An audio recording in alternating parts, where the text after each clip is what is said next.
Okay. Yeah. So, well, we thought we'd take an overview of everything and then come to the individual issues. But Darius has done a great job of starting on time, and that's critical over here. This is my disclaimer and my financial disclosure.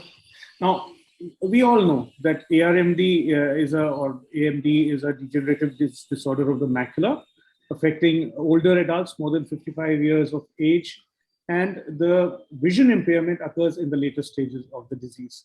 If you look at this epidemiology, what is very evident is that most of the patients with late AMD includes the ones with CNVM, with geographic atrophy, these are all, they start off in the age group at 50, increases steadily from 50 to 60, and then by the time they reach 70 or 80, the incidence goes up significantly higher.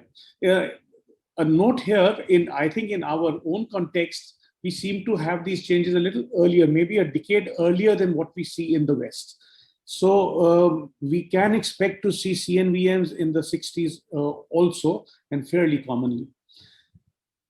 Now, what are the stages of AMD? Again, it's not one stage. You can have the stage of no AMD, in which there are no drusen or very few small dot-like drusen, also sometimes called pulloids. Then you have early ARMD. This is the arid stage category 2, where there are multiple small drusen or a few intermediate-sized drusen, very mild RP abnormalities. And then comes those which is intermediate AMD, which we call that's category 3, where there are numerous intermediate sized drusen or more than one large drusen, or there is early geographic atrophy setting. Advanced ARMD is the ones which we are most bothered about, where it's dry ARMD is geographic atrophy, and that we really don't have any treatments at the moment. But if it's neovascular AMD, there's the presence of a CNV with either a serous or a hemorrhagic detachment, which that is just showed you, along with some retinal hard exudates, fibrovascular proliferation, or finally it reaches a stage of scar. These are all the advanced stages of ARMD. How do these patients present? When the patient comes to you and says, look, I'm seeing this black spot, and I move my eye, the black spot moves with the movement of the eye. This is a scotoma. This is not a floater. This scotoma is a very specific sign of AMD. In fact, if you just look at it, this is what it would look like. This is a normal image. Now, if you had an early new leaking AMD, you have a black spot over here. And this is the problem with this disease. The poor fellow can't see the central area that he wants to see. He wants to see the face, he can't see the face. He wants to read something, he can't see. He can see the things on the side. So he never goes completely blind, but he can't see what he wants to see. And then when time goes on, finally he's left with a white area, which is a missing area in his field, which is in the center of the field. It could appear like this if it was for distance. If you were looking for distance, it could be a patch like this. The other important thing, and which is very specific, is distorted vision or metamorphosis. So this is not the periphery of the vision, this is the central vision. And because of this, he has difficulty in reading detail. So if you ask him to look at a window, he says, steady the plate. It's not straight. Look at this golf club, to him it's appearing like this. Obviously, this is not the way the golf club is looking, is actually there. And on the Amsler's grid, he can pick up this kind of distortion. The first thing is you need to distinguish dry from wet ARMD. Dry ARMD is the more common form, as you saw in that graph. 80 to 90% of cases, only 10% are neovascular. And the dry ARMD is insidious, goes up to geographic atrophy, very slow vision loss, and accounts for only 10 to 20% of vision loss due to AMD. Neovascular AMD is the most scary thing, causes rapid, severe vision loss, and the vision loss is fairly progressive, at least and this is due to choroidal neovascularization or occult Cnvm because of a pigment epithelial detachment. And this accounts for 80 to 90% of the vision loss you see in this disease. And this is treatable. This is the good thing about it. Now this is treatable. What you see here are two forms of dry AMD. You see this, you can see the very small drusen, you can see the intermediate sized drusen, and then you can see the large drusen also. And this is like a drusenoid RPED. This is large drusen. Here you see geographic atrophy on the other side. You can see a patch of geographic atrophy just reaching up to the center. So these are forms of dry ARMD. Wet ARMD on the other end, there are two parts to it. One is where is the lesion located? Extrafoveal lesion, more than 200 micron from the foveal center. In today's day, I say if it was say 1 disc diameter from the foveal center, you could easily treat it by laser. So this is very important to know where is the lesion. But subfoveal lesions, that is 1 to 199 micron from the foveal center, or those which are juxtafoveal or subfoveal lesions, can only be managed by treatments which do not damage the macular or the foveal photoreceptors.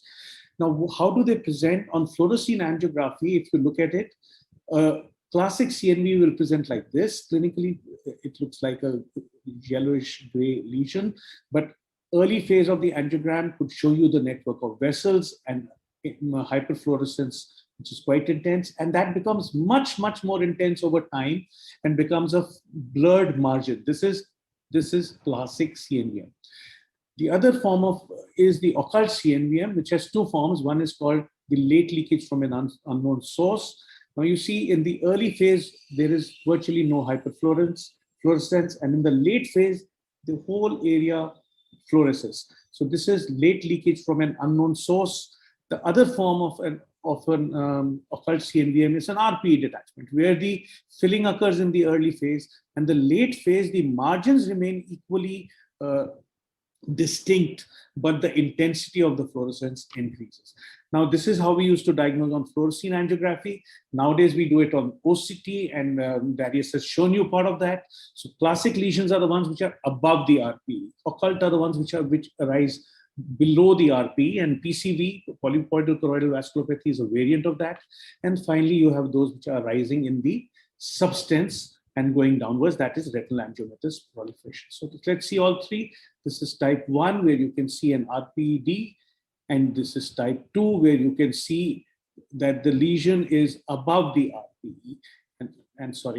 And type 3, it's a rising in the retinal substance going downwards into this, creating an RPED, or just very early, just a rising in the RPE, in the retinal substance, and not yet gone down much. The important thing is that both classic CNVM and occult CNVM can cause vision loss, and that happens in a large number of patients within 2 years. The classic CNVM is more rapidly progressive as compared to occult CNVMs, but finally they will also result in a loss of vision. Now, pathologically, basically, brucin are deposits under the RPE. They're between the RPE and the Brooks membrane, and this is what you see over here in this location. And finally, these brucin disrupt the overlying function of the RPE, and then the photoreceptors get affected. In neovascular AMDs, you get a choroidal neovascularization, which is an abnormal growth of new vessels starting from these choroidal vessels, then disrupting the RPE, and then they either bleed, and you get a bleed under the retina in the area of the photoreceptors, or you could have exudation of fluid. And this is what disrupts the vision after that. And finally, scarring occurs, and you have permanent loss of vision. Now, if you'll notice, the vascular endothelial growth factor is central to the pathogenesis of this disease process. So when you have this eye which is aging, it's had lots of UV exposure, it's a thickening of the Brooks membrane occurs, choriocapillaries are getting thinned over time, and there's oxidative stress which is occurring over time because of age. And finally, you have these drusen formation, ischemia of the RP, and then finally, because of release of VEGF, because of the ischemia, you have angiogenesis and CNV formation. So let's see, once you have the VEGF formation, what happens? The VEGF formation occurs, the endothelial cells of the capillaries, they get activated. When they get activated, they in association to that start causing basement membrane degradation, allows endothelial cell proliferation and migration, and finally these endothelial tubes form, and then the neovascularization occurs with remodeling. And this is how the whole process of a CNVM occurs. the VEGFs are of various types. The ones which concern us most is VEGF-A, which has at least 5 major subtypes, the 111, 121, 45, 189, 206, but the most important one in this is 165. So this is the one which causes the angiogenesis, which disturbs the retina and which we are bothered about.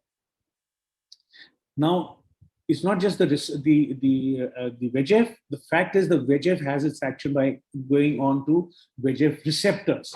And here you have VEGF-R1 and VEGF-R2. These are 2 different receptors which play a major role in the development of neovascularization. So you can either attack the VEGF directly or you can attack the receptors. So how does management of neovascular AMD occur? Now, if you go sequentially till 1980, we had no treatments. In 80s, the thermal laser became evident as a useful tool, initially used for extrafoveal lesions, found to be very useful. Then we tried to extend it to juxtafoveal lesions. You used to be left with a scotoma. And finally, people have, God forbid, never to try that again. But people have tried it for subfoveal lesions. We actually tried it for subfoveal lesions. We used to tell him, Abhi to you're going to lose 6 lines of vision, you're going to go blind, but you'll be much better off 2 years hence. A very, very stupid way of handling things. Fortunately, by 2000, we got photodynamic therapy. Now we used to say, well, you're not going to go blind immediately. This disease can now be managed. You'll go blind over the next few years. So you'll go blind much slower. But it's only from 2005 onwards that a revolution occurred in the form of anti-VEGF therapies, when now we say, hey, wait a minute, we can hold you, we can help you, we can improve you. And this is what is the current management. The first approved therapy was ranibizumab.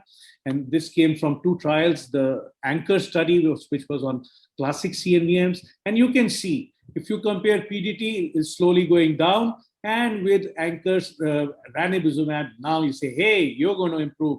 And you have a 10-letter improvement over the next 2 years. So this is what revolution occurred because of ranibizumab.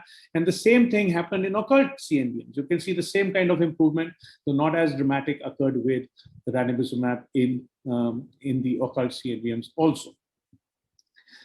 Few years later, we got aflibercept, which, whereas ranibizumab was a fragment of the FAB fragment, the aflibercept was, so it's an anti-VEGF drug. Aflibercept is a VEGF trap. It traps the VEGF with a decoy receptor. And the VIEW trial showed that, yes, aflibercept works at least as well as ranibizumab. And so it became the second important drug for management of AMD. Now, while the treatments were, or while the drug was discovered, then the question was how to use it.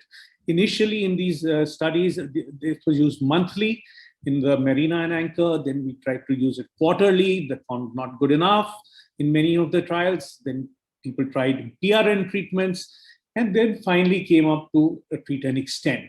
In the meantime, VIEW study for aflibercept tried it bi-monthly and found that works. So evolution of the way of giving the treatment has also been occurring in this time. Still, despite all this, there are certain unmet needs. And what are our unmet needs? The fact is, we want to reduce the treatment burden for the patient. We want to improve the safety for the patient. We want to give a more longer or sustained delivery. And we want to see if we can have new mechanisms of action which will work better. So all these efforts are going on.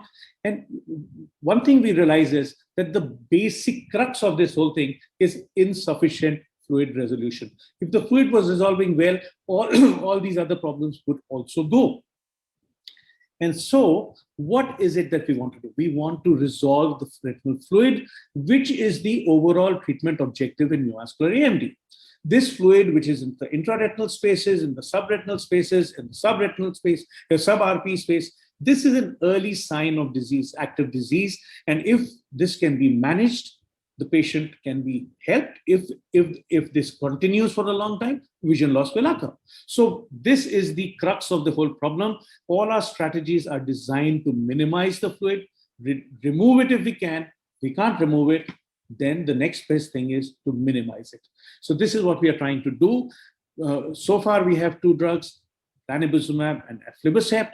And it's possible that a next generation anti-VEGF, brolucizumab, which is now in the market, but is still has certain issues which are being dealt with, will provide us the next alternative. So let's see how things go. And I expect the other speakers to give you more details of all these things that I have pointed out. And I'm now looking forward to that. So to summarize, we have a degenerative disease which results in loss of central vision, doesn't make you totally blind, characterized by leakage of blood and fluid, driven by VEGF. So anti-VEGF therapy is the current standard of care, and visual acuity will decline in the long term. Even now, over a period of 7 to 10 years, we will have decline in vision in some patients. So we still need better drugs. The holy grail for us is a long-acting, safe anti-VEGF drug, which is effective against all forms of retinal fluid, which is because this fluid is a basic sign of activity. And if we can do that, we have conquered this disease. Thank you very much, ladies and gentlemen.